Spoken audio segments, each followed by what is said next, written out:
আসসালামু আলাইকুম dear viewers. আজকে একটি নতুন লেসন নিয়ে আপনাদের সামনে আছেন। প্রতিটি দিনই আমি একই কথা হতে বলে থাকি, নতুন লেসন আসলে নতুন লেসন আপনাদের কাছে। তো এটি অত্যন্ত একটা গুরুত্বপূর্ণ লেসন হতে যাচ্ছে, যা আপনাদের আমি মনে করেছি আপনাদের জানানো দরকার। তো সেই জন্য আপনাদের সামনে হাজির হলাম। তো প্রথমটা শুরু করি, নিড, কোনো কিছু প্রয়োজন বা দরকার, কারো প্রয়োজন। এই এসবি ইকুয়াল টু আপনি সামনে অনেক সময় লিখি, এসবি ইকুয়াল টু হচ্ছে সামবডি, আর এসটিএইচ অর্থ হচ্ছে সামথিং, মানে এইটা হচ্ছে কিছু একটা। তো দ্বিতীয় স্ট্রাকচারটি হচ্ছে subject need to plus verb one, যার অর্থ হচ্ছে কোনো কিছু করা দরকার, কারো কোনো কিছু করার দরকার বা প্রয়োজন।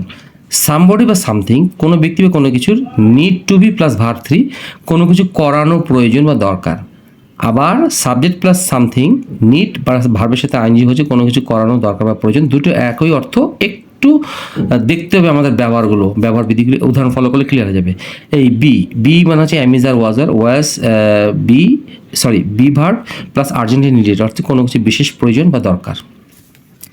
All you need to do is মানে প্লাস ভার ওয়ান, আপনাকে যা করার দরকার বা করতে হবে তা হলো, এরকম একটা অর্থ প্রকাশ করতে এটা ব্যবহৃত হয়। তো এখন এখান থেকে আমরা প্রাথমিক ধারণা নিলাম যে আসলে এই ধরনের ব্যবহারগুলো আমরা নিচে শিখতে যাচ্ছি। তো এখন এক্সাম্পলটা ফলো করি। এখন 1 নম্বর জিনিসটা আমি দেখাতে চাই আপনাকে, যে আমার তোমার একটি বড় সাহায্যের দরকার, তাহলে কী হবে, আই নিড, এটা হচ্ছে ভার ওয়ান। তাহলে I need a great help, একটি বড় সাহায্যের হেল্প ফ্রম ইউ। আশা করি বুঝতে পেরেছি। আচ্ছা, এই নিড সাবজেক্ট প্লাস নিড আমি আবারও দেখার চেষ্টা করতেছি যে I need a great help from you, আমি তোমার একটা বড় সাহায্যের দরকার। এখন 2 নম্বর এক্সাম্পলটি দেখানোর চেষ্টা করছি যে তোমার স্প্যানিশ ভাষা শেখার দরকার নেই, এটা দরকার আছে, এটা দরকার নেই। তাহলে ইউ নিড নট, এই নিড নটের পর আমরা ভার্ব ওয়ান বসাবো, ইউ নিড নটের পর আমরা ভার্ব ওয়ান বসাবো। তো you need not learn Spanish language, মানে আপনার বা তোমার স্প্যানিশ ভাষা শেখার দরকার নেই। এখন 3 নম্বর এক্সাম্পলে যাওয়ার আগে আসে আমরা দেখি এখানে সাবজেক্ট প্লাস যেটাই থাক, need to be plus verb three, কোনো কিছু করা দরকার, করানো দরকার। আরটা হচ্ছে subject plus something, need plus ভার্বের সাথে আইনজি, কোনো কিছু করানো দরকার বা প্রয়োজন, একই অর্থে ব্যবহৃত হয়। এখন আমরা 3 নম্বরের দুটো অর্থ দেখবো, আমরা 3 নম্বরটা খুব ভালো করে দেখবো। 3 নম্বরের দুটো এক্সাম্পল রয়েছে। হাত ঘড়িটি মেরামতের দরকার, তাহলে হাত ঘড়ি ইংলিশে wrist watch, the wrist watch needs ভার্বের সাথে আইনজি, তাহলে রিপেয়ারিং, তাহলে হাত ঘড়িটি মেরামতের দরকার। অথবা দ্য রিস্ট ওয়াচ, এটা হচ্ছে থার্ড পারসন সিঙ্গুলার নাম্বার, সেই জন্য এখানে এস এসেছে, প্রেজেন্ট ইনডিফিনিট এস এসেছে, এখানে এস এসেছে। তো এই টু বির পর ভার্ব থ্রি, টু বির পর হচ্ছে ভার্ব থ্রি, এটা হচ্ছে আমি আবারও লিখছি ভার্ব থ্রি। এই ভার্ব থ্রিটা কেন হলো এখানে, যে এটা মেরামত করানো দরকার, তাহলে the wrist watch needs to be repaired, যে কোনো জিনিস কোনো কিছু করা দরকার হবে, অমুক জিনিসটা কোনো একটা বস্তু রিপেয়ার করা দরকার, বাধাই করা দরকার হলে তখন এরকম নিড টু বি পর ভার্ব থ্রি লিখবেন, অথবা এরকম নিডের পরে আপনারা ভার্বের সাথে আইন যোগ করবেন, দুটোই হবে স্ট্রাকচার। আশা করি বুঝাতে পেরেছি। তাহলে অর্থ হচ্ছে আমাদের এটি এবং এটি একই স্ট্রাকচার, তারপর 3 নম্বর এটি আমি বোঝাতে সক্ষম হয়েছি। এখন আসি বি আর্জেন্টলি নিডেড, কোনো কিছু বিশেষ প্রয়োজন বা দরকার।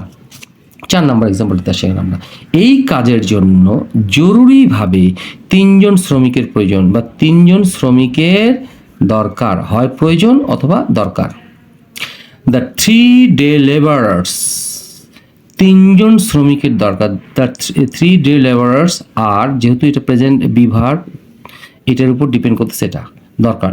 আর আর্জেন্টলি নিডেড, আর্জেন্টলি নিডেড কি, ফর দিস ওয়ার্ক, এই কাজের জন্য জরুরি ভিত্তিতে 3 জন দিনমজুর দরকার। এখন আসি লাস্ট এক্সাম্পলটা করার আগে যেটা দেখে নিই, all you need to do is plus verb one, আপনাকে যা করা দরকার বা যা করতে হবে সেটা হলো, এরকম অর্থ প্রকাশ করতে, আপনার যা করা দরকার তা হলো, অথবা আপনাকে যা করতে হবে তা হলো, হয় এটা নিব বাংলা ধরে বা এটা নিব, তার সাথে কথা বলেন বিষয়টা সমাধানের জন্য। মানে all you need to do is, এটা আমাদের মুখস্থ করতে হবে, মানে আপনাকে যা করতে হবে বা আপনার যা করতে হবে, যা করা দরকার তা হলো টক টু হার, তার সাথে কথা বলেন, কি করার জন্য, টু সলভ দ্য ম্যাটার বা problem, to solve the problem, মেটানোর জন্য। এটা অর্থ হচ্ছে জন্য, এখানে এটা জন্য প্রকাশ করেছে, হ্যাঁ জন্য প্রকাশ করেছে। তাহলে আবারও রিপিট করছি, all you need to do is talk to her, talk to অর্থ হচ্ছে, টক টু হচ্ছে কারোর সাথে কথা বলা, অথবা স্পিক উইথ, অথবা স্পিক উইথ আর টক টু এর অর্থ এসবি, কারোর সাথে কথা বলা। এটা আমাদেরকে মনে রাখতে হবে। স্পিক উইথ টক টু হচ্ছে কারোর সাথে কথা বলা। আচ্ছা, তা আশা করি আপনাদেরকে লেসনটি বোঝাতে পেরেছি। ভালো লেগে থাকলে অবশ্যই লাইক শেয়ার কমেন্টস করবেন এবং এইটি খুব ভালো করে দেখবেন। এখান থেকে নিয়ে তারপর আস্তে আস্তে আস্তে আমি আবারও দেখানোর চেষ্টা করছি, নিচের দিকে যাচ্ছি, যে এই এক্সাম্পলগুলো আপনারা মুখস্থ করতে তো হবেই, পাশাপাশি হচ্ছে আপনাদেরকে নিজে নিজে করার চেষ্টা করতে হবে। এবং সেই জন্য আমি আবারও বলছি, টেন্সের উপর ভালো দক্ষতা করলে আপনারা এই জিনিসগুলো খুব অনায়াসে সুন্দরভাবে করতে পারবেন। সেই প্রত্যাশা। আসসালামু আলাইকুম।